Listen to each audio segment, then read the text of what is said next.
Right. ఇక మిగతా updates చూద్దాం. హెచ్సీఏ మాజీ అధ్యక్షుడు మాజీ ఎంపీ హజరుద్దీన్ ఈడీ విచారణకు హాజరయ్యారు. హెచ్సీఏలో జరిగిన అవకతవకల వ్యవహారంలో ఇటీవల ఈడీ ఆయనకు నోటీసులు జారీ చేసింది. దీంతో ఇవాళ హైదరాబాద్లోని ఆ సంస్థ కార్యాలయంలో విచారణకు వెళ్లారు. తనపై వచ్చినవి తప్పుడు ఆరోపణలని ఆయన చెప్పారు. హైదరాబాద్లోని ఉప్పల్ స్టేడియానికి సంబంధించి జనరేటర్లు, అగ్నిమాపక వాహనాలు, ఇతర సామాగ్రి కొనుగోలుకు సంబంధించి 20 కోట్ల మేర అవకతవకలు జరిగినట్లు ఆరోపణలున్నాయి. ఈ నేపథ్యంలో హజరుద్దీన్ కు ఈడీ నోటీసులు ఇచ్చి విచారణకు రావాలని ఆదేశించింది.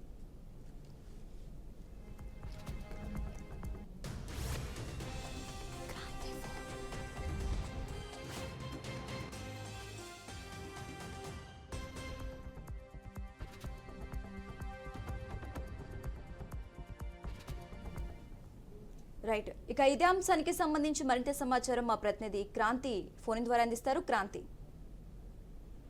రైట్ శశిరేఖ, ప్రస్తుతం ఏదైతే మన హెచ్సీఏ అధ్యక్షుడిగా అజారుద్దీన్ 2020 నుంచి 23 వరకు మాత్రం కొనసాగించాడు. అయితే అదే సమయంలో కొన్ని అవకతవకలు జరిగాయన్నట్టు కూడా కొన్ని ఆరోపణలు రావడంతో మాత్రం కేసు నమోదైంది.